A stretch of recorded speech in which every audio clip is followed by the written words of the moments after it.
Perdona, Señor, mi culpa y mi pecado. Perdóname, Señor. Perdona, Señor, mi culpa y mi pecado. Perdóname, Señor. Feliz el que ha sido absuelto de su pecado y librado de su falta. Feliz el hombre a quien el Señor no le tiene en cuenta las culpas y en cuyo espíritu no hay doblez. Perdona, Señor, mi culpa y mi pecado. Perdóname, Señor. Pero yo reconocí mi pecado, no te escondí mi culpa. Pensando confesaré mis faltas al Señor, y tú perdonaste mi culpa y mi pecado. Perdona, Señor, mi culpa y mi pecado. Perdóname, Señor. Tú eres mi refugio, me libras de los peligros y me colmas con la alegría de la salvación. Alegres en el Señor sus fieles, regocíjense los justos, canten jubilosos los rectos de corazón. Perdona, Señor, mi culpa y mi pecado. Perdóname, Señor. Perdona, Señor, mi culpa y mi pecado.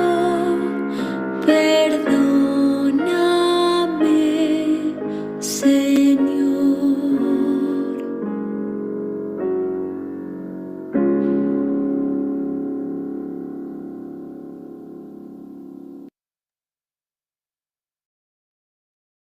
Hola, buenas noches. Qué placer que Dios nuestro Señor nos permite la gracia de podernos reunir este día, martes 27 de mayo del año 2025, para, dentro de nuestro espacio virtual de estudio bíblico, continuar aprendiendo de la misericordia divina a través de la Pascua del Señor. Este gran libro escrito por el padre Carrillo Alday y, por supuesto, con el valioso testimonio de las Sagradas Escrituras, que juntos nos permiten ahondar y ir aprendiendo cada día más acerca de la misericordia y de la palabra de Dios. Vamos a comenzar, como siempre, como es debido, dándole honor y gloria, alabanza a Dios Padre, juntos, unidos, digamos, en el nombre del Padre, del Hijo y del Espíritu Santo. Amén. Padre nuestro que estás en el cielo, santificado sea tu nombre. Venga a nosotros tu reino. Hágase tu voluntad en la tierra como en el cielo. Danos hoy nuestro pan de cada día. Perdona nuestras ofensas, como también nosotros perdonamos a los que nos ofenden. No nos dejes caer en la tentación y líbranos del mal. Amén. Gloria al Padre, al Hijo y al Espíritu Santo, como era en el principio, ahora y siempre, por los siglos de los siglos. Amén. E invocamos al Espíritu Santo y decimos: oh Espíritu Santo, don de Dios y fuerza de lo alto, fuente de agua brotante de vida eterna, desciende y mora en nuestros corazones. Haznos verdaderos adoradores del Padre. Condúcenos a la plenitud de la verdad y transfórmanos en testigos de Jesús para llevar su nombre hasta los confines de la tierra. Amén. Bueno, pues esta noche le pedimos, como siempre, a Jesús de Nazaret y a su poderoso Espíritu Santo nos tengan la misericordia de estar entre nosotros para ayudarnos a entender mejor la palabra divina. Nos es muy necesario. Nuestra inteligencia, por mucho que nos afanemos, no es suficiente para poder captar en gran parte o en lo posible la sabiduría divina. Por lo tanto, nos es muy necesario su guía y compañía, y lo agradecemos de antemano. Y nuestra intención particular de esta noche va muy ligada a las fechas que estamos viviendo dentro de nuestra Santa Iglesia Cristiana Católica. Este próximo domingo será el séptimo domingo, el último domingo previo a la gran celebración de Pentecostés. Es más, de hecho, en algunos sitios, desde este fin de semana, van a comenzar las festividades por esta gran fiesta, por ese envío del Espíritu Santo prometido por nuestro Cristo y Señor, que una vez que fue glorificado, le pide al Dios Padre, a Dios Padre, lo envíe para que afiance todos los conocimientos que Él, a través de los apóstoles, de nuestros pilares de nuestra iglesia, les enseñó, y para que permanezca entre nosotros como palabra viva de Dios y que nos acompañe hasta el día de la parucía, la segunda venida de Jesús en toda gloria y poder sobre esa nube que ya la visualizamos tanto en nuestra mente y corazón.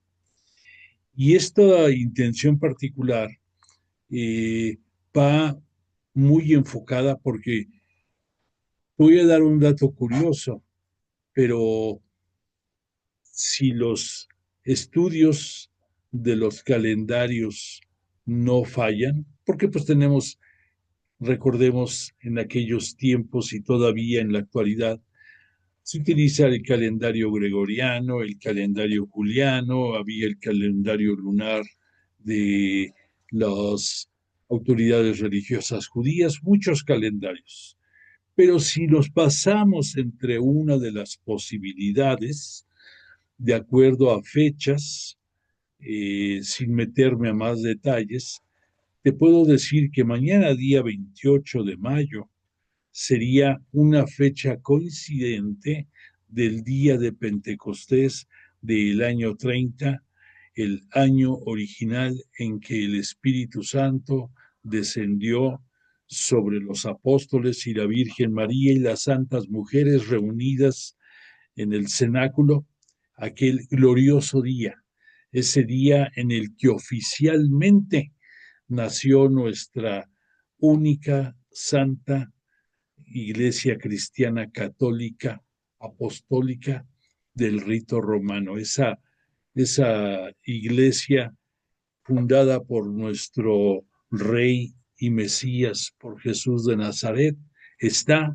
en pocas palabras, sin importar ya, sin decir es tal día o es mañana o es pasado, en estos días, en los próximos 10 días, pudiéramos decir, en todo el mundo, en algunos lugares una fecha, en otros otra, pero vamos a estar celebrando 1995 años del glorioso día de Pentecostés del año 30, ese día en que nació nuestra gloriosa Iglesia, que perdurará por siempre bajo el auspicio de María, nuestra virginal Madre y Señora, y por designio divino. Bueno, pues precisamente nuestra intención va enfocada a que, haciendo eco del bellísimo Salmo 32, con el que abrimos esta noche, que tiene el nombre de el reconocimiento del pecado obtiene el perdón. Esta es un poema, así está puesto en el Salmo, dice poema del rey David. Y este poema es bellísimo porque todos en este mundo pecamos, todos. Nuestra Santa Iglesia, decimos, es santa porque fue fundada por Jesús, el Santo de los Santos, pero todos los que le integramos somos pecadores. Tristemente lo somos y lo reconocemos, pero precisamente en ese reconocimiento, primero, y en segundo lugar, por un arrepentimiento profundo y honesto, eso marca una diferencia abismal entre poder reconocer y entre poder tener el perdón de nuestros pecados. Recordemos que los pecados tienen eh, el, una culpa y tiene un evento, el evento del pecado mismo. Entonces, por las faltas que tenemos, pecamos. Por los pecados que vamos teniendo, debemos de arrepentirnos profundamente y pedir esa transformación y pedir ese perdón para que la culpa de nuestros actos pueda irse aminorando. Y para esto, recuerda que tenemos la gran bendición este año de tener en algunos lugares aquí de la Ciudad de México, más los que se abran posteriormente, templos que tienen puerta santa. En el caso concreto de la zona en la que estamos ubicados nosotros, la iglesia de Nuestra Señora de la Esperanza de la Resurrección de Jesús, mejor conocida como Perisur, frente a Perisur, ahí está la puerta santa. Y recuerda que es una gracia que el difunto Papa Francisco tuvo a bien dejarnos para que logremos esa remisión de la culpa por nuestro pecado. A través del sacramento de la reconciliación obtenemos el perdón, pero la culpa y la pena a pagar por esa culpa subsisten. Pero tenemos este año como un evento enorme esa oportunidad de pasar la puerta santa y cumpliendo con los requisitos previstos en la penitenciaría apostólica romana, logremos el tener la condonación total de nuestras penas siguiendo todos los pasos que eso conlleva. Te invito a que no lo desaproveches, a que lo vivas, a que disfrutes de lo que es estar en paz con Dios y que esa paz te conduzca a ti a ser alguien distinto en esta vida y a poder, cumpliendo con el 11º mandamiento que Jesús nos pidió de amar al prójimo como Él nos ama, podamos tener todos los méritos y acciones suficientes para llegar al reino de los cielos. Bueno, pues entonces te invito a que leas y releas ese Salmo 32, que es bellísimo, pero más que nada te invito a que no dejes de participar de pasar por la puerta santa, que es un gran regalo que nos está esperando a todos nosotros. Bueno, y ahora entrando ya en materia de nuestro curso, hemos estado avanzando bastante porque hemos cubierto todos los aspectos de la cena, de la Pascua del Señor, y estamos esta noche en el último episodio de la pasión de la Pascua del Señor. O sea que nos queda un gran segmento más que sería la glorificación después de lo que veamos esta noche. Pero entonces te quiero recordar que ya estuvimos viendo en las semanas anteriores los detalles acerca del misterio pascual, de la cena del Señor, estuvimos viendo la institución de la Eucaristía, los discursos de despedida que Jesús eh, nos dirigió antes de ir a orar, la víspera de su muerte en cruz. Sobre todo nos detuvimos en la hermosura de la oración de Jesús al Padre por esa plegaria por todos nosotros. Compartimos la angustia y la desesperación, humanamente hablando, de Jesús en la noche previa a la donación de su cuerpo y de su vida por todos nosotros, el nuevo pueblo de Israel. eh, y también le acompañamos en la narrativa que vimos de los procesos políticos y religiosos ante las autoridades,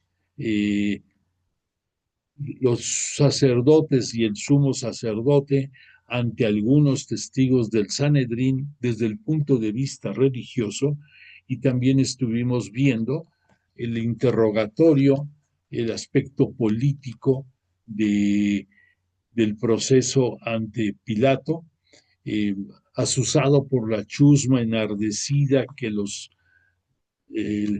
sacerdotes religiosos y sobre todo el sumo sacerdote en turno, el Caifás, el célebre Caifás, orquestó para poder hacer de una manera amañada, de poder influir, de poder presionar, de poder asustar al propio Pilato y lograr eh, el propósito que ellos habían determinado eh, desde tiempo cercano atrás. Concretamente te recuerdo que fue después de haber vuelto a traer a la vida a Lázaro, el gran amigo de Jesús, 4 días después de su fallecimiento, y ante el gran escándalo favorable a los seguidores de Jesús, porque se aumentó mucho la credibilidad en él, tomaron la decisión estas autoridades religiosas judías, estos sumo sacerdote saduceo y gran parte del Sanedrín, de darle muerte al precio que fuera y bajo la forma que fuera a Jesús. Tristemente, pues lograron su cometido al poder obtener de parte de las autoridades romanas imperiales representados en allí en Jerusalén por Poncio Pilato, la condenación a muerte en la cruz de Jesús. Te recuerdo que esta muerte en cruz de Jesús fue un evento inusitado porque a pesar de que hubo miles de crucificados en los tiempos del Imperio Romano, la mayoría de ellos fueron colgados, fueron sujetos con cuerdas a las cruces en las cuales, obvio, llegaban a morir, es cierto, muy cierto, pero el darle muerte a alguien crucificándole, traspasando su cuerpo con clavos, eran cosa muy, muy especial reservada para sediciosos, para terroristas, para verdaderos enemigos del Imperio Romano, y Jesús así murió. Entonces ya hemos estado reflexionando en algunas situaciones finales, como por ejemplo el hecho de que guardando, guardando pues las reservas del caso, pudimos observar que en la presentación ya de Jesús eh, en en el palacio de Pilato, lo sentó en el trono que usaba él, como aquí vemos en esta alegoría, y en ese trono dedicado a las grandes celebridades, sentó a Jesús tristemente con su corona de espinas, con su manto púrpura y también con escarnio y lastimado y golpeado, pero lo presentó diciendo, he aquí al rey de los judíos.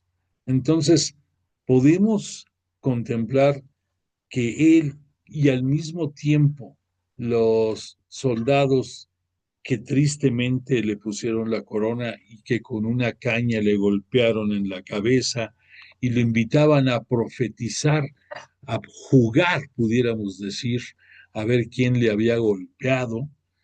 Eran mofas muy grandes, sin embargo, no podemos dejar de distinguir que estas acciones estaban revelando en gran forma la mesianidad del Hijo de Dios. No lo hubiéramos deseado así, definitivamente, pero dentro del proceso, dentro de los momentos críticos de este proceso, pues de cierta forma sale a relucir dos cosas. Uno, la verdadera mesianidad de Jesús, que porque su reino no es de este mundo, no fue comprendido y no fue seguido por muchos, sobre todo autoridades religiosas. Y también porque dentro de las circunstancias, él era reconocido por muchos, aunque tristemente, pues por las autoridades religiosas judías no. Y esto lo vamos a seguir observando esta noche con lo que sucede camino al Calvario y lo que sucede en el propio Gólgota, esa pequeña cumbre en la cual fue alzado Jesús en su crucifixión y tristemente también en su muerte inminente.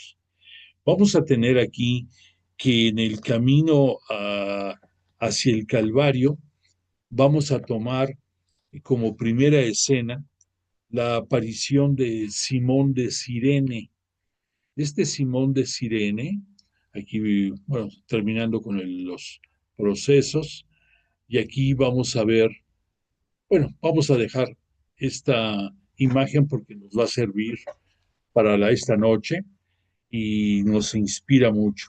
Simón de Cirene es una persona que, de acuerdo a las narraciones bíblicas de los cuatro evangelistas, nos dicen que él venía de su trabajo y fue forzado a cargar con la cruz y ayudarle a Jesús a llevar el madero hacia el lugar de la crucifixión. Te digo del madero porque quizás no todos sepan, pero en los tristes eventos de colgar o de crucificar a alguien, como en el caso de Jesús, en el lugar en que se desarrollaba el evento ya estaba fijo el madero vertical y entonces lo que cargaba normalmente el condenado era únicamente el madero horizontal, que se le llama en patibulum, en latín, patibulum. Y entonces ese madero fue el que en este momento, por ser forzado por los soldados romanos, Simón de Cirene carga y va siguiendo a este Jesús rumbo al Calvario.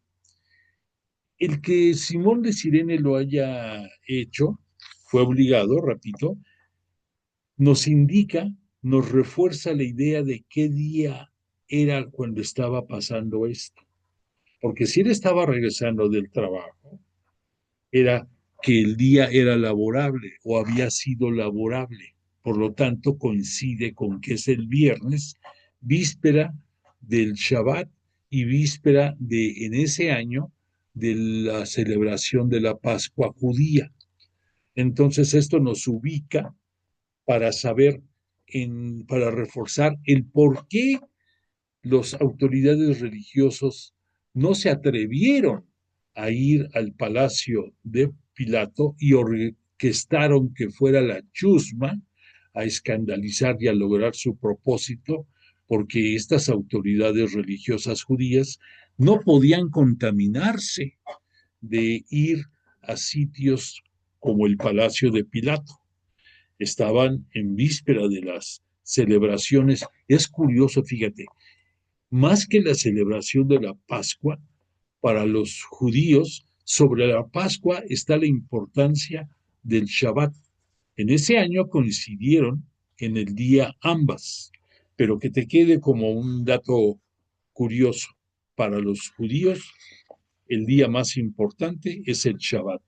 La Pascua es una festividad, una de las tres festividades en que estaban obligados a acudir al templo de Jerusalén para celebrar, mas sin embargo el Shabbat, desde tiempos de Moisés, era el día más importante para dar culto a Yahvé Dios, así como para nosotros, a partir de la gloriosa resurrección de Jesús, es el domingo, el día del Señor. Bueno, pues entonces este Simón, que era original de la provincia de Cirene, una parte cercana a Etiopía, algo relacionado con África, es obligado a llevar este madero transversal, el patíbulo. Y eh, la razón por la que él ayuda obligadamente a llevar el madero es entendible. Humanamente, Jesús estaba más que agotado. Eh, en el estudio de esa noche previa, pues vemos el desgaste humanamente que sufrió y fue brutal. Disculpa la palabra, pero no hay otra, fue brutal, o sea, fue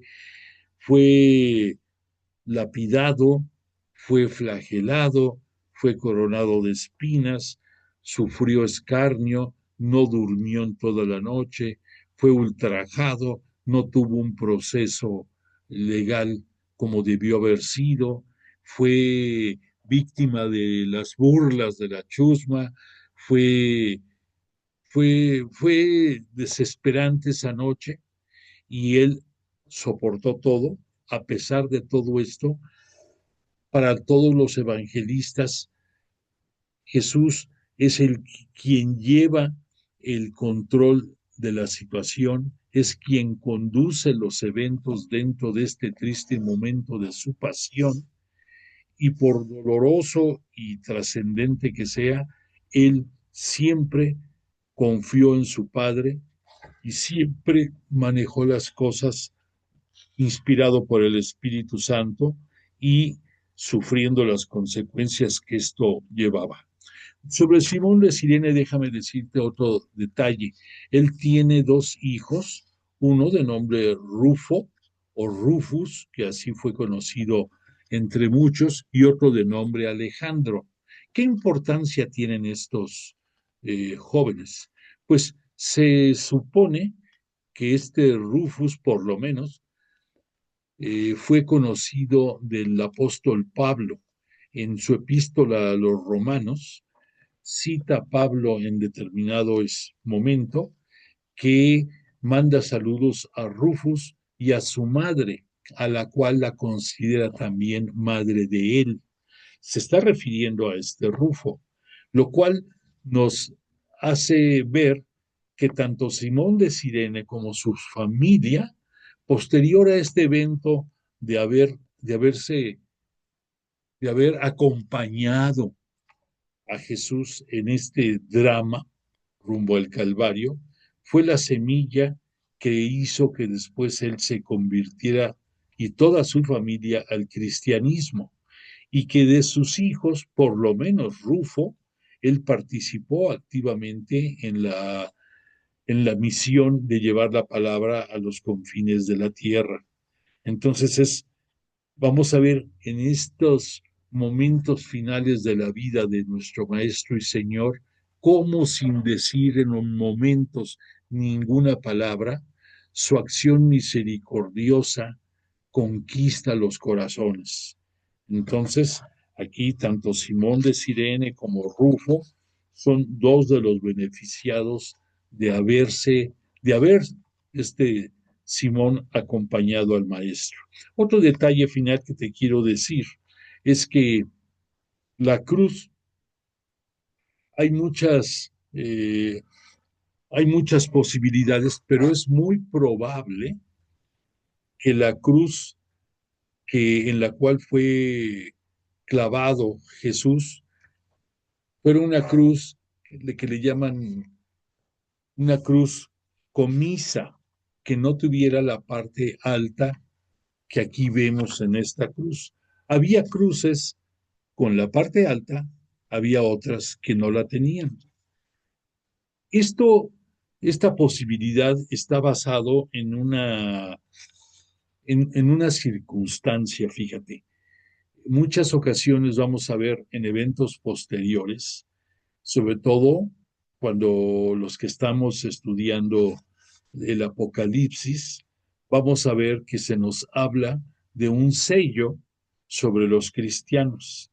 Y ese sello pudiera ser que había un símbolo que se usaba en esa antigüedad que le llamaban el Tau, T-A-U, Tau, que era el simbolismo de una cruz. La T, precisamente, era una cruz sin la parte alta. Y se supone que será uno de los sellos o de las contraseñas que identificaban a muchos cristianos en esta primera etapa. Y esto hace suponer la posibilidad de que tal vez la cruz en la que fue clavado Jesús tenía esa forma, que era esa cruz, que además, por cierto, te menciono, tenía, estamos acostumbrados nosotros a ver en la mayoría de los casos la representación de la cruz aquí como la tenemos, pero es probable que la cruz en la cual fue crucificado Jesús tuviera otros dos promontorios, otros dos partes integrantes también de la cruz. Una, aquí en el madero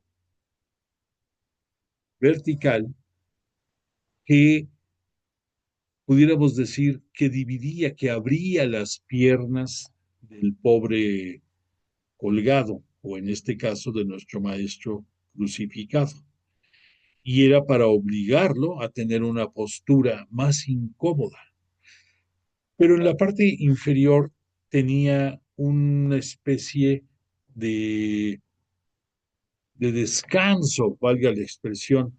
Yo que se oye ridículo decir de descanso, pero era para que ahí quedaran a esa altura los pies. No era tanto porque descansara, sino porque estaba calculado que al tener los pies ahí, estaba siendo forzado, te repito, a que su entrepierna estuviera en una posición muy incómoda y que fuera más duro para él el sacrificio. Ya de por sí, te estaba comentando, este segmento comenzó con que Jesús ya no podía, ahora sí, ni con su humanidad, por todo el desgaste físico que había sufrido. Entonces, muchos de los que eran flagelados, de los que eran azotados, que por cierto no podían ser más de 39 latigazos los que daban, porque si daban 40, el soldado que cometía esa flagelación se hacía merecedor a un castigo igual él. Entonces, para evitar, según sus disposiciones, no eran más de 40 latigazos. Para evitarse caer en ese error, lo dejaban en 39 los soldados encargados de este suplicio. Pero eran más que suficientes. Muchos de los que fueron flagelados quedaron muertos en la flagelación, porque es una derrama de sangre, una laceración tan brutal, una hacer surcos de su carne y no, tremendo. Entonces, entre otras razones, eso es por lo que ya Jesús no podía. La tablilla que Poncio Pilato mandó poner en tres idiomas, en arameo, en latín y en griego, en el que se decía Jesús, rey de los judíos, tenía que portarla el condenado a muerte de su cuello, haciendo del conocimiento de todas las personas la razón por la cual iba a la muerte. Y entonces en este trayecto inicial en que va hacia el Calvario, hacia el Gólgota, recordemos que este lugar quedaba fuera de las murallas de la ciudad porque era una de las detalles, se pensaba indigno a una persona como Jesús por las causas de su condena, que muriera dentro de la ciudad, tenía que ser fuera de la ciudad, en el destierro, valga la expresión, y que además este sitio era uno de los lugares por los cuales se accesaba a la ciudad. Y a propósito, los romanos colgaban o crucificaban a los condenados en estos lugares para que los visitantes vieran, se espantaran y les sirviera de amenaza de que pórtense bien porque pueden terminar así. Entonces, en el caso de este evento va a ser distinto por las fechas en las cuales se da. No porque las autoridades romanas les importara. Los romanos los dejaban ahí por días completos colgados hasta que ya su cuerpo no aguantara más y reventara, pudiéramos decir, asfixiados y bajo el asedio el clima reinante de los moscos, de los animales, de las burlas de la gente, en fin, la intención de la crucifixión, según algunos historiadores, era la forma más despiadada y brutal que podía haber en esos tiempos para dar muerte a una persona, como lo padeció y soportó nuestro Maestro y Señor. Bueno, pues entonces, rumbo al Calvario, se topa con las mujeres piadosas. Esto nos lo cita Lucas. Al decir piadosas, quiere decir que había siempre en estos momentos de colgar en cruz, había sobre todo mujeres que piadosamente se acercaban a ellos y les ofrecían lágrimas, consuelo, les limpiaban el rostro, les mostraban la misericordia posible que pudieran brindarles. Es ahí en este momento donde el Evangelio de Lucas nos cita que Jesús se dirigió a ellas y les dijo: hijas de Jerusalén, no lloréis por mí, más bien llorad por vosotras mismas y por vuestros hijos, porque he aquí que vienen días en los que se dirá: felices las estériles y los vientres que no engendraron y los pechos que no criaron. Entonces comenzarán a decir a las montañas: caed sobre nosotros, y a las colinas: cubridnos, porque si se hace esto en leño verde, en el seco, ¿qué será? Es una forma muy dramática en que Lucas nos presenta dentro de su evangelio, cómo Jesús sigue mostrando la misericordia y la compasión por todos nosotros, aún en los momentos más dolorosos de su vida, en estos momentos finales. Junto a él también recordemos que van marchando, que van caminando, ellos sí cargando su madero, dos dos ladrones que también van a ser colgados, uno a la derecha y otro a la izquierda de Jesús. Y estos ladrones vamos a dejar hablar de ellos un poquito más adelante porque es necesario. Pero van esos dos ladrones también para ser colgados.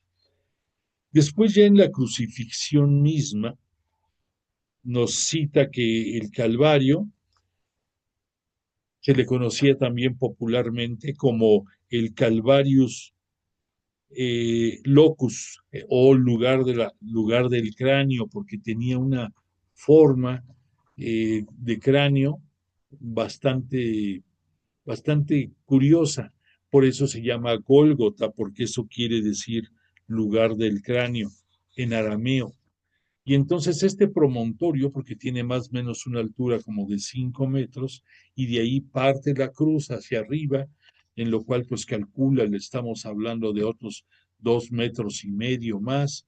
Entonces, de ahí el por qué vemos en muchas de las escrituras, vemos que se hablaba de que Jesús iba a ser alzado, porque de hecho fue alzado, pero desde el punto de vista teológico va a quedar a la vista de todos los que formamos el nuevo pueblo de Israel, la nueva alianza que con la sangre y la vida de Jesús se firma ahí en el Calvario, y gracias a eso Jesús nos redime del pecado y a costa al precio de su vida nos compra para su Padre como el nuevo pueblo de Israel. Y en ese nuevo pueblo de Israel recuerda que estamos todos, no solamente el pueblo elegido judío, que fue el primer pueblo y lo sigue siendo, propiedad exclusiva de Dios Padre.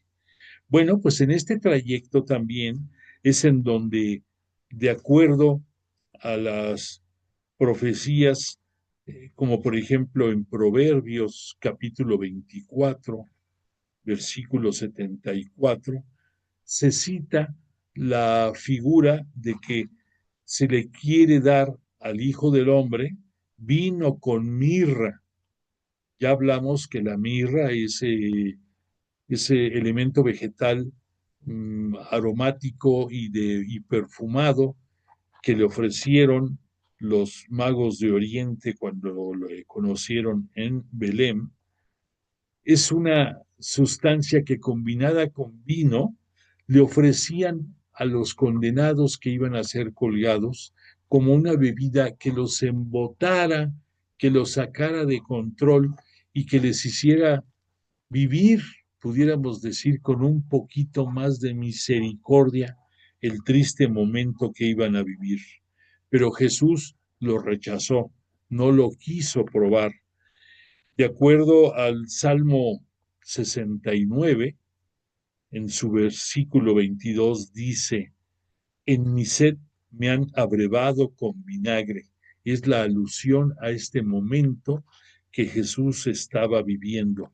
Por lo tanto, el evangelista Marcos, en forma cortante, nos dice, Jesús no tomó, y Mateo adorna un poquito más la frase diciendo, y habiendo gustado, o sea, habiendo probado, no quiso beber.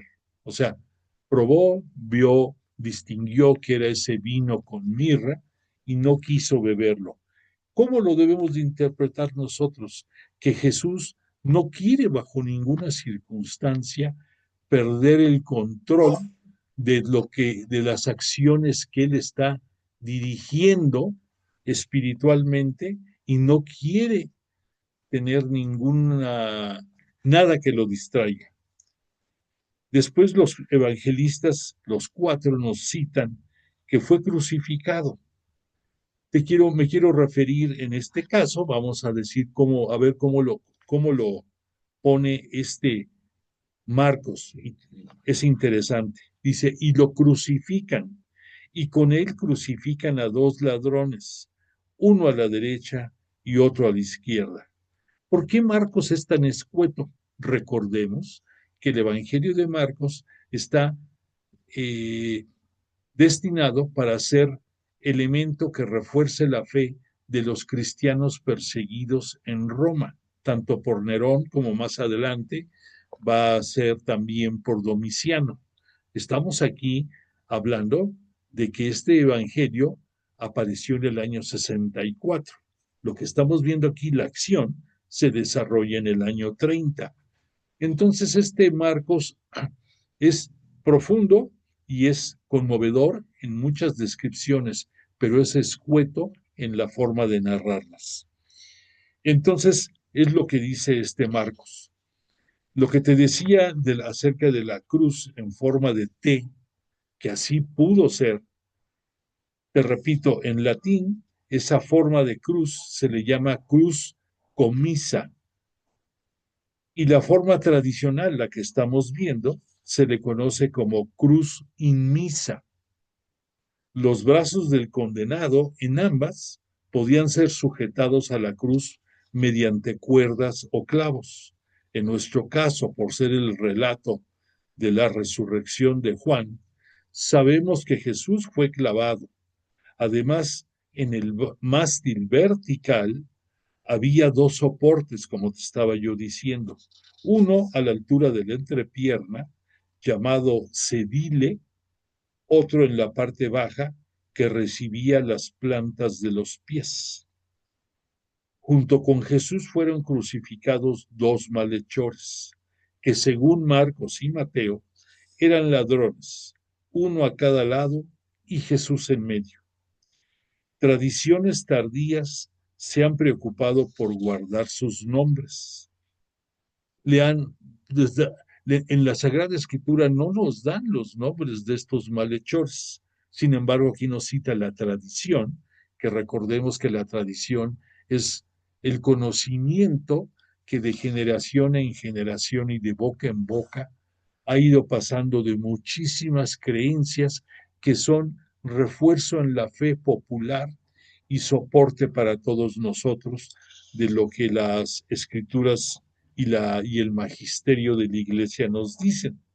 En algunos escritos se le identificaron a estos ladrones bajo los nombres de Suatán y Camata, otros más como Tito y Dumaco, otros más como Jotas y Magratas. Nosotros, nuestra tradición nos habla de Dimas y Gestas.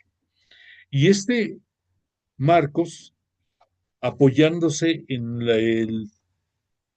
las profecías de Isaías, concretamente en su capítulo 53, versículo 12, nos dice, y se cumplió la escritura que dice, y fue contado entre los malhechores. Eso es el fondo bíblico de lo que estamos viendo y el significado de esta presencia de estos dos malhechores. Ahora, vamos a la hora de la crucifixión. La hora de la crucifixión, según Marcos, se dio en la hora tercera, cuando lo crucificaron. Esto de la hora tercera, te voy a decir por qué este Marcos lo pone así. Marcos necesitaba, para poder explicar mejor su evangelio, que hubiera referentes claros. Entonces Marcos dividió la crucifixión en 4 momentos. En la hora primera, que equivale más o menos lo sucedido entre las 6 y 9 de la mañana, Jesús fue condenado por el Sanedrín, de acuerdo al Evangelio de Marcos. Por la hora tercera, que estamos hablando entre 9 y 12 de la mañana, tiene lugar la crucifixión. A la hora sexta, que viene siendo entre las 12 del día y 3 de la tarde, las tinieblas cubrieron la tierra.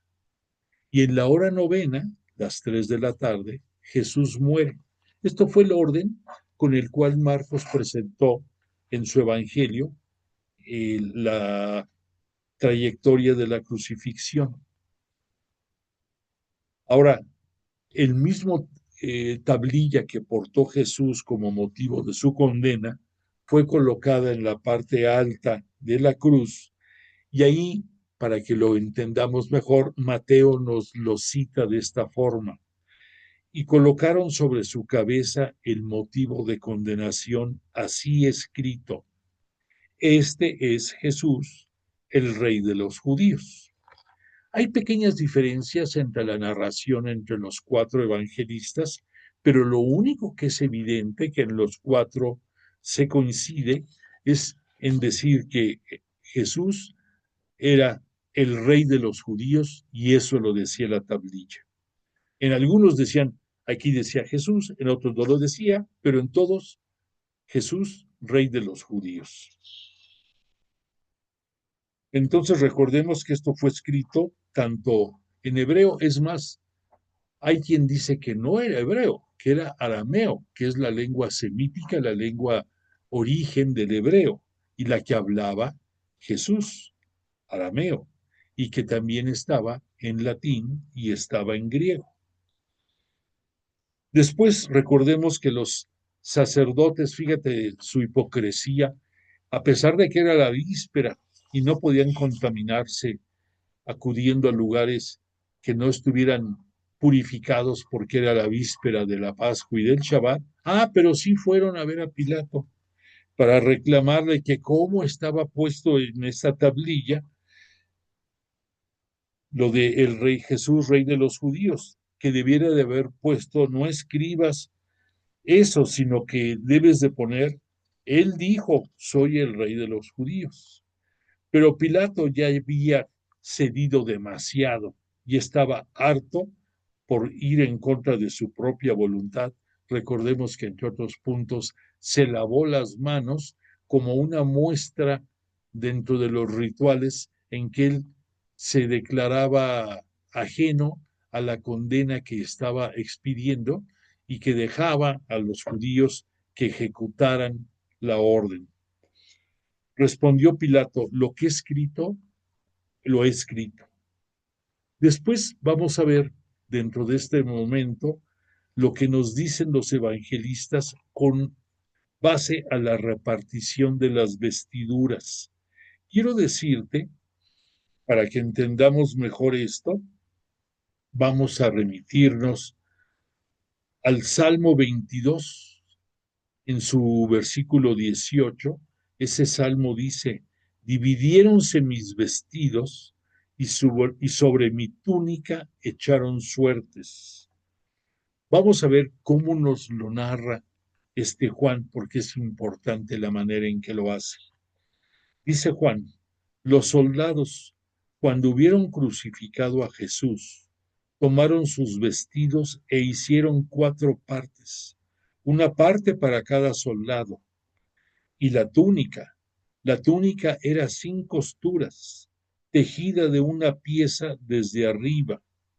Dijéronse pues entre sí: no la rasguemos, sino echemos una suerte sobre ella para ver de quién es. O sea, jugárselo a los dados. Para que se cumpliera la escritura: dividiéronse mis vestidos y sobre mi túnica echaron suertes. Los soldados, pues, hicieron eso.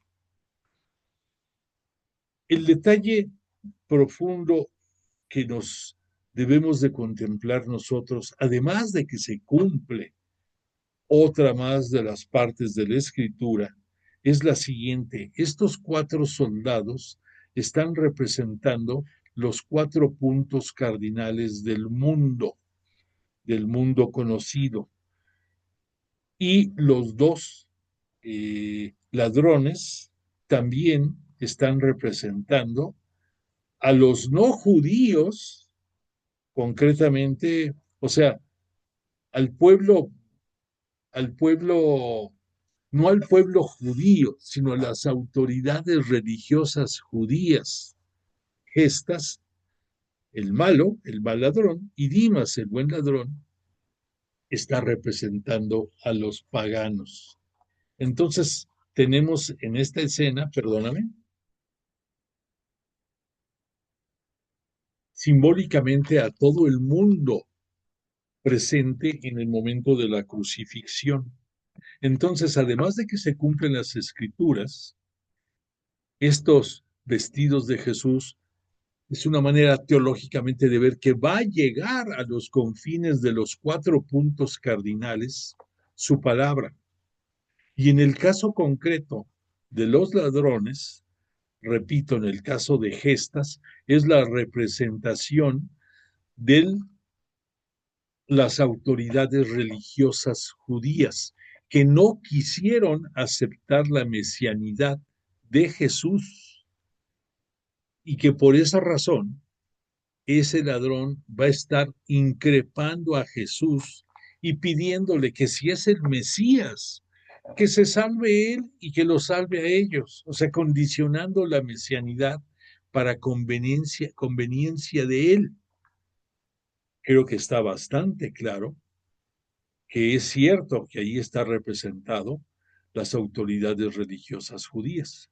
En el caso de Dimas, los autores sagrados y los exégetas profundizan y dicen que representa a la autoridad romana y probablemente podemos ver rasgos de la personalidad de Pilato en lo que este Dimas expresa, porque Pilato nunca se convenció de la culpabilidad de Jesús. Cedió ante las presiones de las autoridades religiosas judías representadas por la chusma que enviaron para lograr su propósito. Pero Pilato no se convenció de esto. Y la actitud de Dimas, este ladrón, nos hace ver más claramente este aspecto,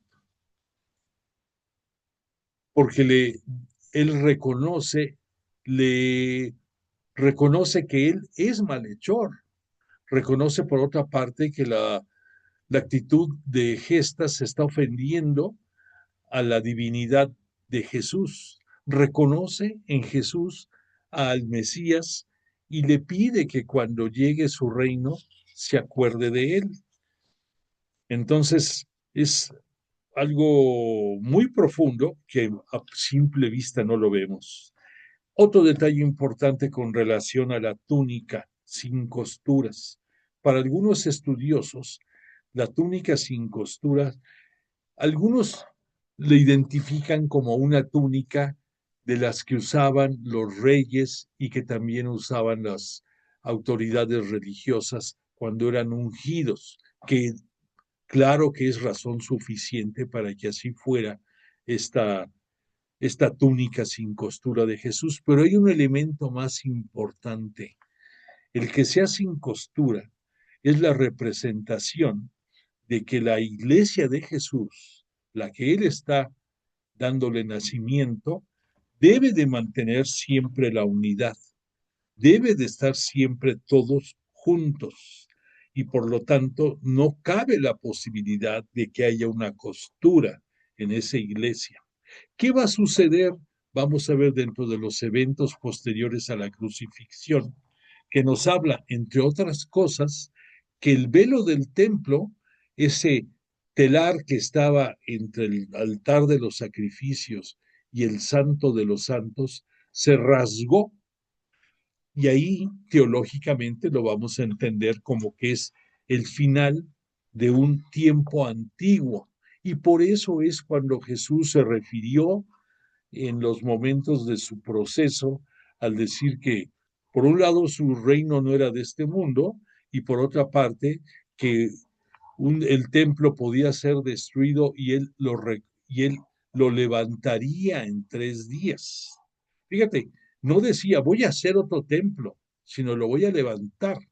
Nos estaba hablando de él mismo, de su mensaje, de su verdad, de todo lo que nos está enseñando. Entonces ve las grandes diferencias.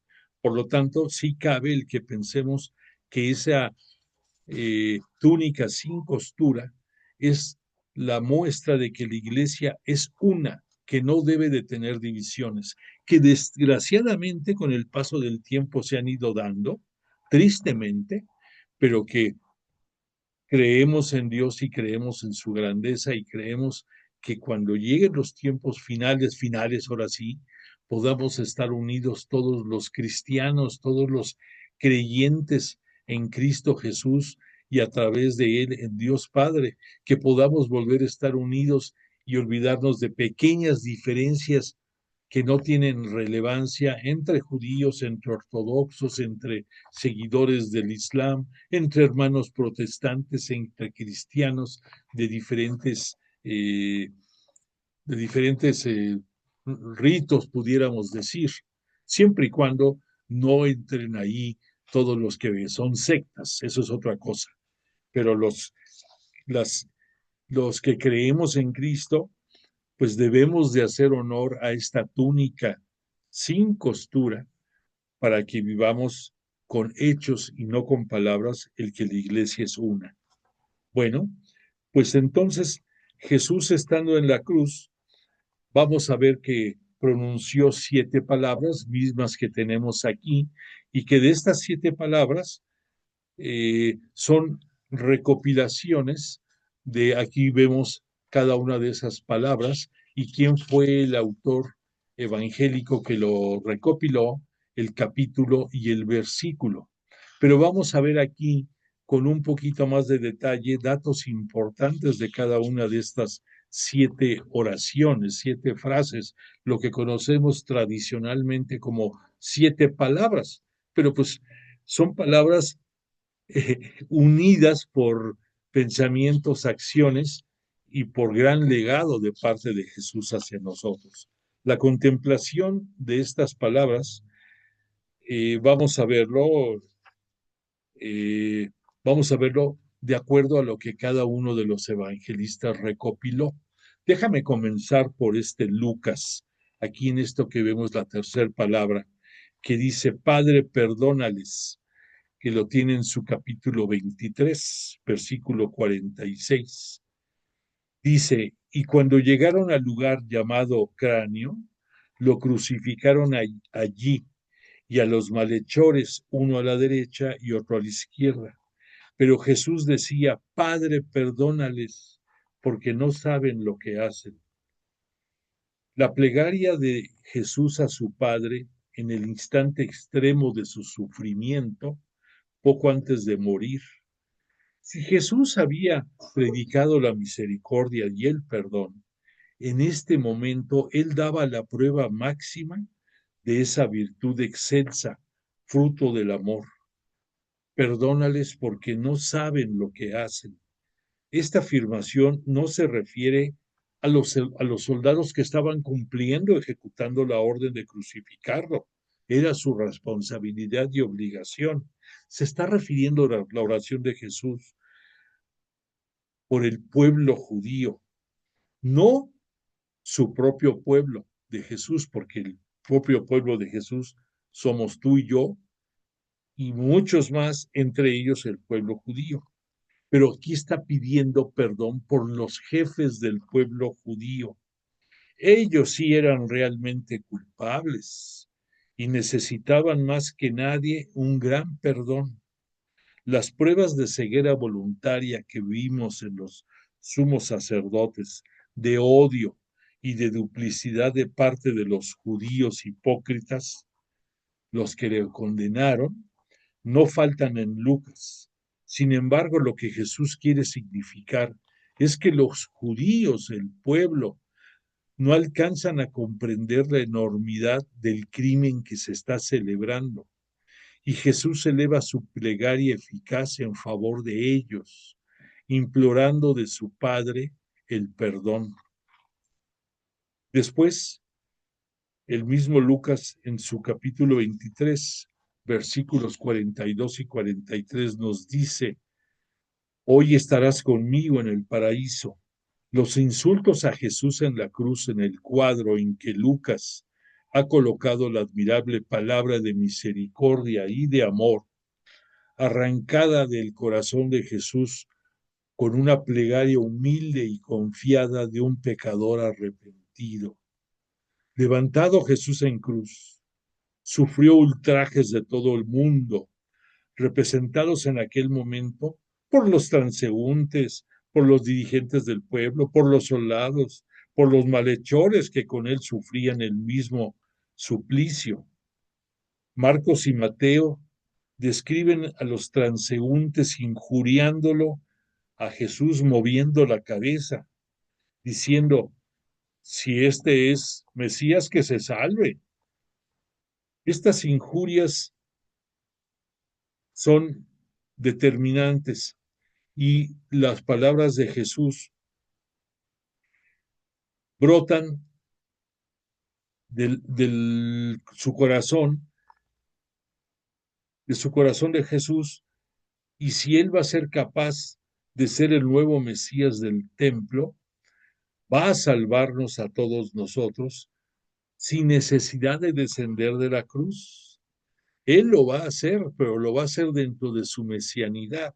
Pero aquí lo que no es válido es que se le esté retando y se le esté pidiendo que baje de la cruz y que salve a los malos. También estaban presentes ahí en ese momento dirigentes del pueblo. Probablemente había uno que otro representante del Sanedrín, a pesar de que era un día que tenían que respetar, que guardar, pero el evento era trascendente. El evangelista Marcos cita a algunos sumos sacerdotes y escribas. Mateo cita a algunos ancianos, todos se mofan de Jesús. Repito, decían, si a otro salvó, a sí mismo no puede salvarse.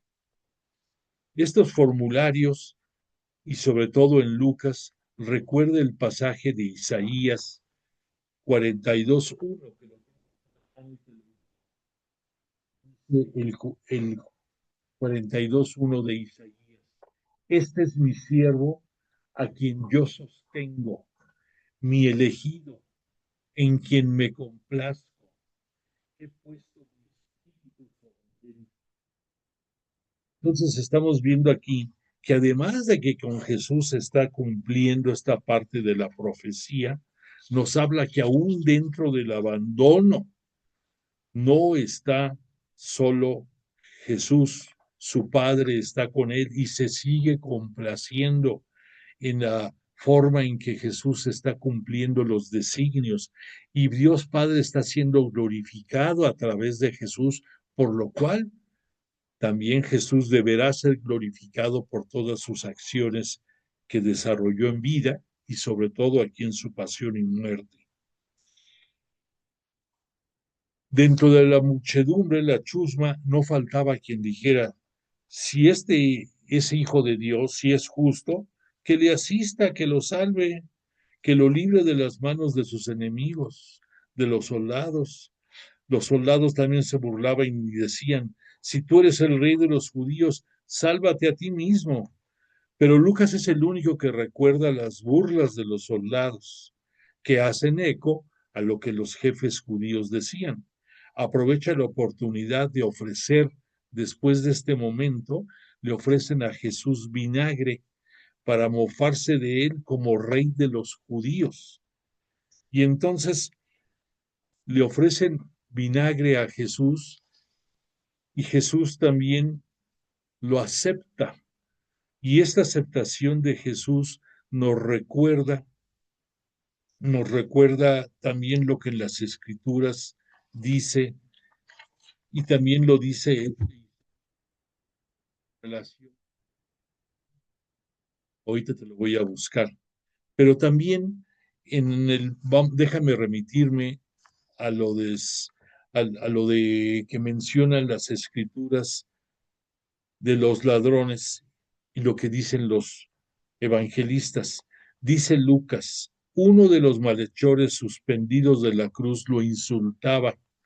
¿Acaso no eres tú el Mesías? Sálvate a ti mismo y a nosotros. El otro respondiendo, increpándolo, decía, ni tú temes a Dios cuando estás en las mismas condenación. Y nosotros justamente porque recibimos digno castigo de lo que hicimos. Pero éste nada hizo fuera de lugar. Y decía, Jesús, acuérdate de mí cuando vengas a tu reino. Y Jesús le dijo, en verdad te digo, hoy estarás conmigo en el paraíso. Escucha esto. Lucas se ha interesado por presentar detalles diferentes a Marcos y Mateo, porque contempla en estos dos malhechores a tipos que encarnan a judíos y romanos, como te dije. Pero el buen ladrón supera por mucho al propio Pilato, cuando reconoce con auténtica humildad su propio pecado. Nosotros sufrimos justamente porque recibimos digno castigo de lo que hicimos y guarda sincero temor de Dios. Y con judíos y romanos está la humanidad entera representada en los dos malhechores que crucificados al lado de Jesús lo ultrajan o lo confiesan. El buen ladrón reconoce, gracias al don de la fe, a Jesús como Mesías Rey. Por eso le decía, Jesús, acuérdate de mí cuando vengas a tu reino. Si Jesús nada malo hizo, si se declaró Mesías y dio garantías de serlo, y si no obstante ahora muere, es que va a recibir de parte de Dios premio y recompensa, va a recibir su reino. En el fondo de esta palabra del buen ladrón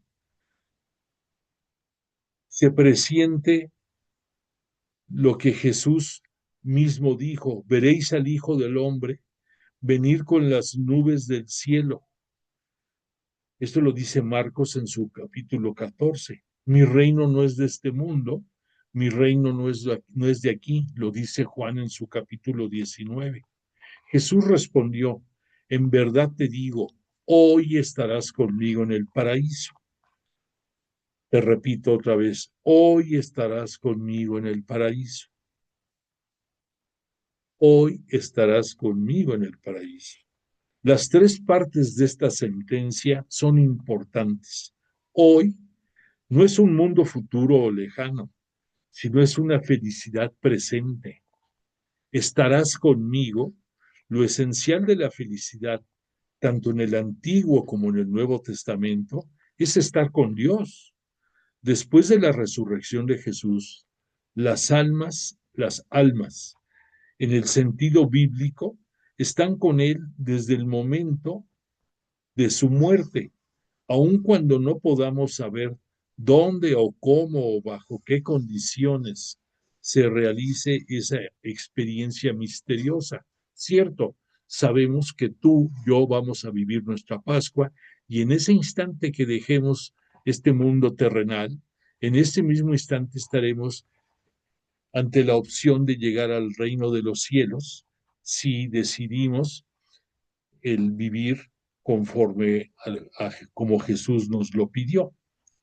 Entonces, eso se da y sabemos que es cierto y sabemos que es la resurrección de los muertos, como lo decimos en el credo. El hecho de que Jesús fuera a resucitar 3 días después no significa nada de contradicción de lo que aquí se está diciendo, porque el evento se da. Y si se da en ese momento o 2 días después, es irrelevante. Pero el hecho de que en cuanto muere la persona, tiene la oportunidad de llegar al reino de los cielos, eso es cierto. Después dice Jesús, hoy estarás conmigo en el paraíso. Paraíso es una palabra derivada de una expresión persa que significa jardín y que por eso conocemos dentro del Génesis que Adán y Eva estuvieron en el paraíso. De ahí viene de estos orígenes de esta palabra, en el jardín de Dios, en el jardín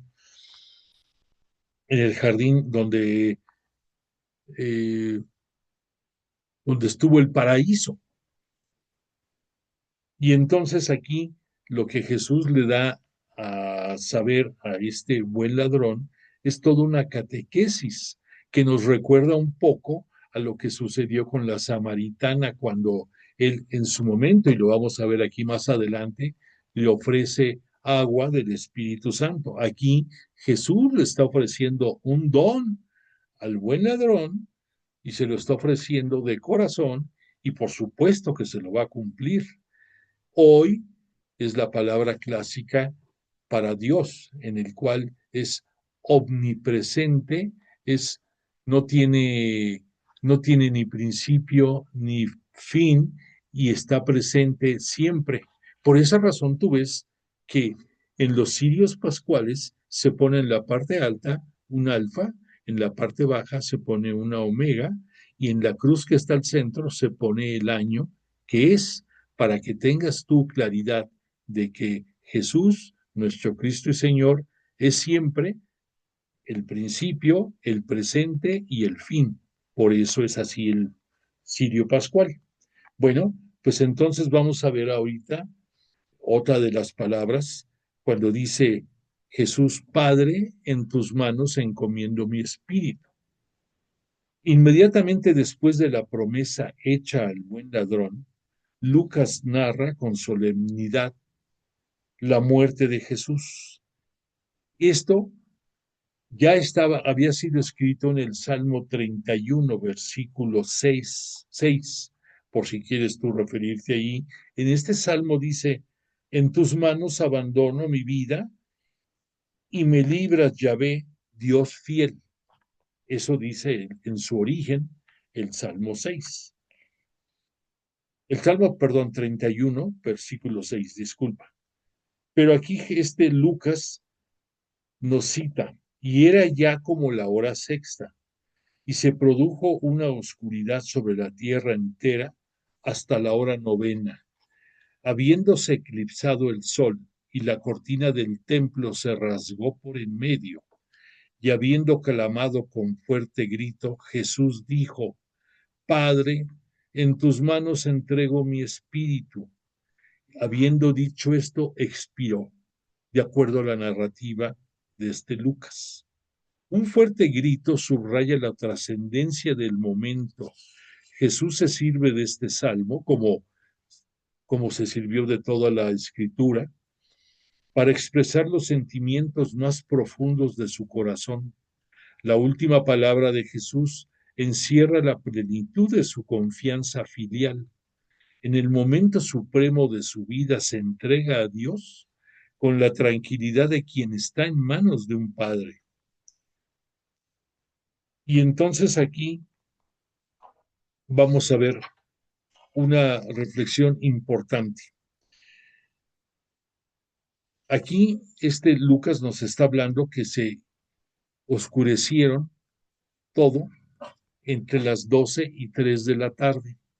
Tenemos que tomar en consideración que de acuerdo a la narración de los evangelios, a las 12 del día fue cuando fue condenado, cuando fue crucificado Jesús, y era el momento en el que en templo de Jerusalén se comenzaba la inmolación de los corderos que iban a ser consumidos en esa cena pascual.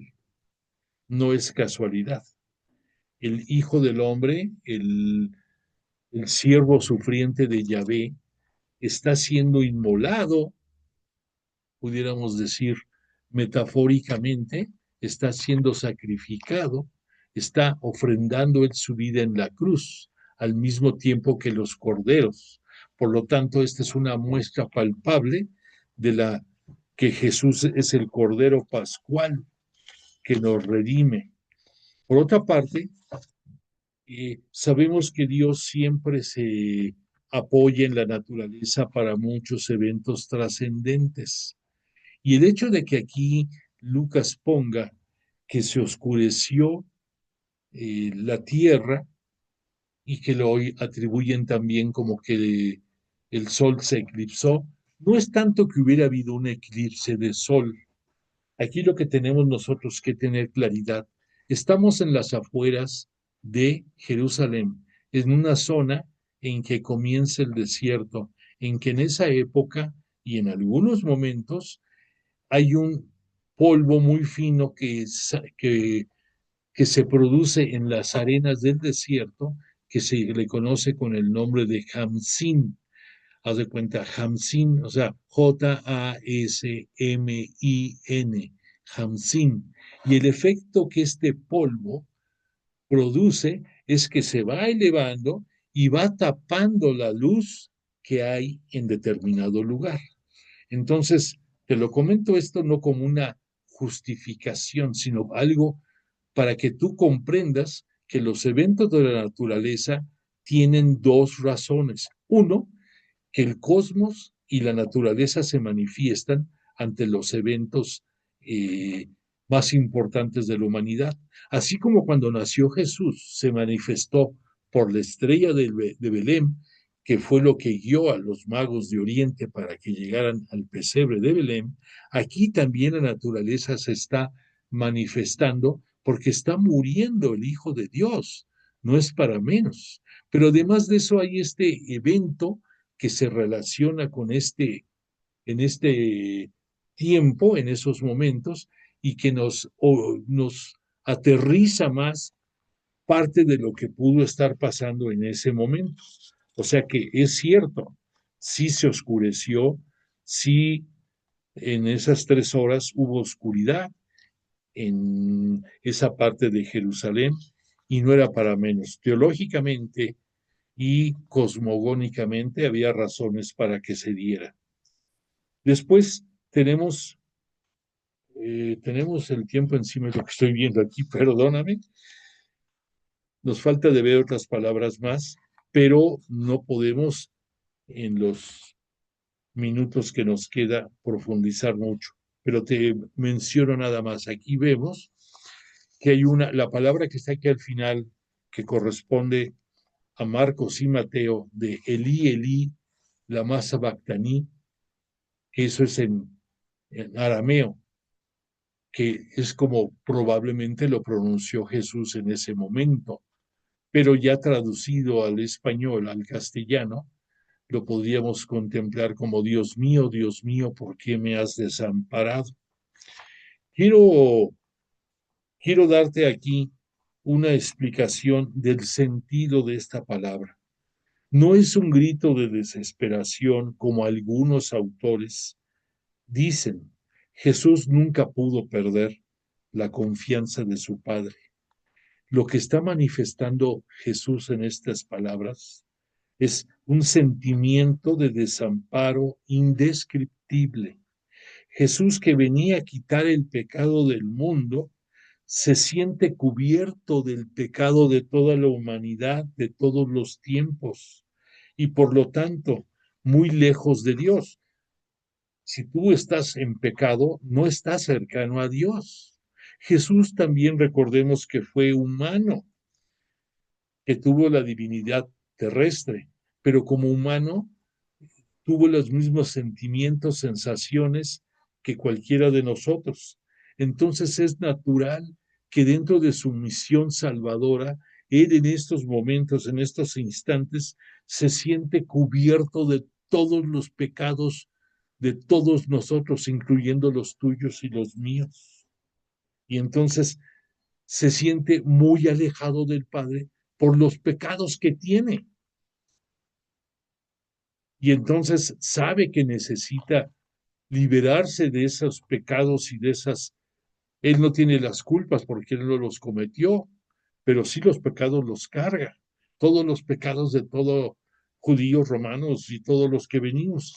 Entonces sus palabras son profundas y merecen ser escrutadas, pero la forma más inadecuada es interpretarlas en que está reclamándole desolación a su padre, que le está reclamando abandono físico. No, lo que está pasando aquí, repito, es que él se siente alejado del Padre por todo el pecado de todos nosotros que en ese momento está con él, pero que si no hubiera sido por su donación de vida, de su sangre y de su cuerpo y de la liberación del pecado para todos nosotros, no estaríamos ahorita hablando de esto. En el Salmo 22 hay una expresión que nos refuerza esta idea. En el Salmo 22, versículos 24 y 25 dice, los que a Yahvé teméis, dadle alabanza, porque no ha despreciado ni ha desdeñado la miseria del mísero, No le ocultó su rostro, mas cuando le invocaba le escuchó. Por esa razón, después de que sucedió esto, es cuando le ofrecieron el vinagre, cuando escucharon que decía, Elí, Elí, lama sabactaní.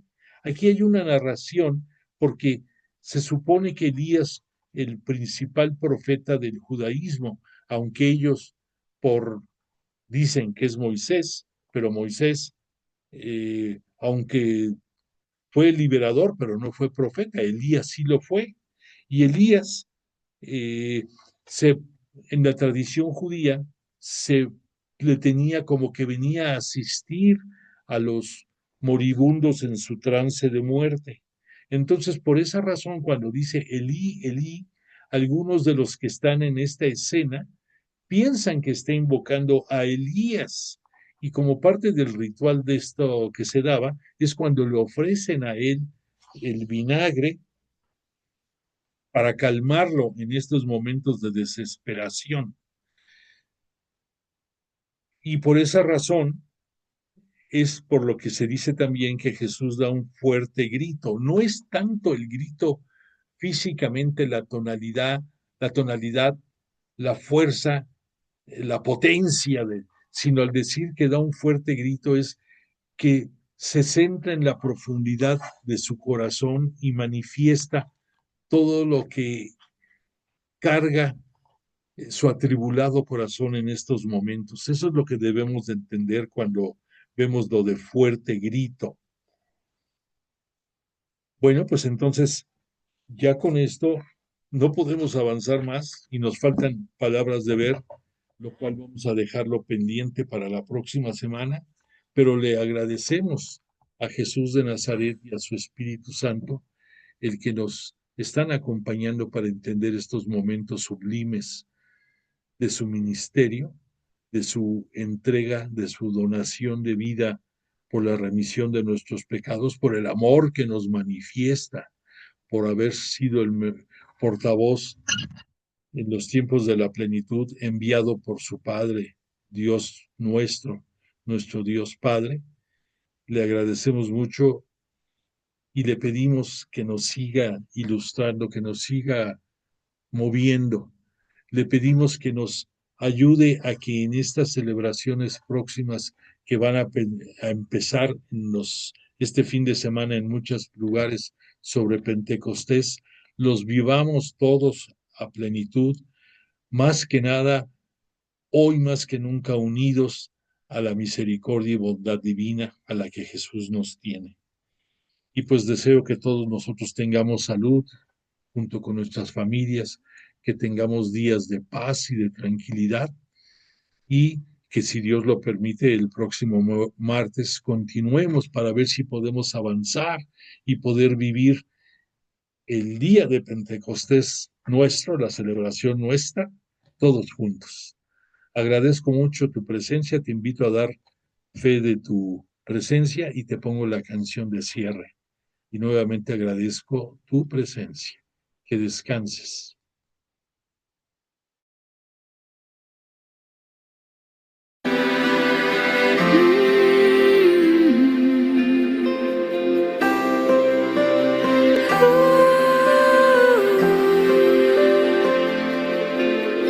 No hay nada que pueda separarte de mi amor.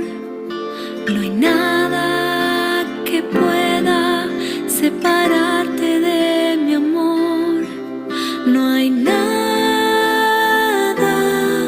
no hay nada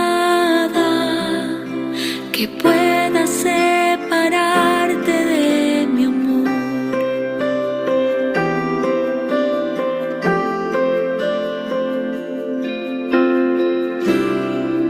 Tú eres obra de mis manos,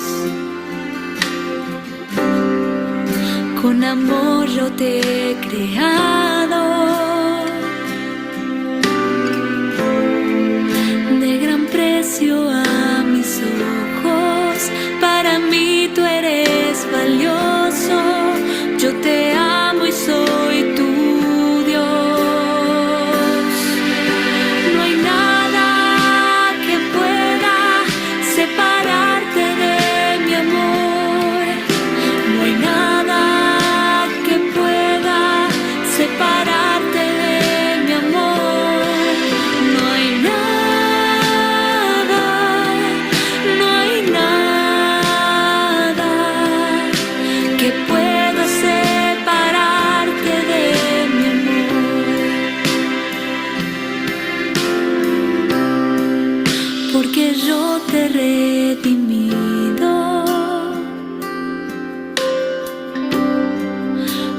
mi sangre te he comprado.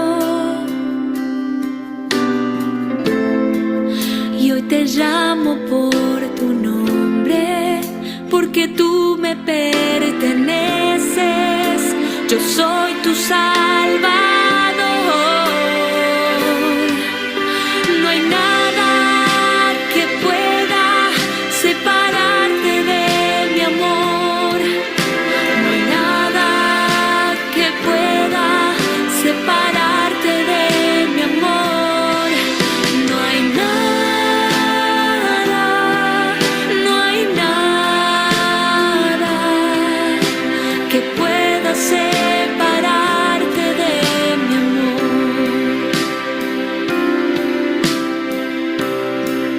Y en el cielo yo te espero, un lugar te he preparado. Y cuando se haya cumplido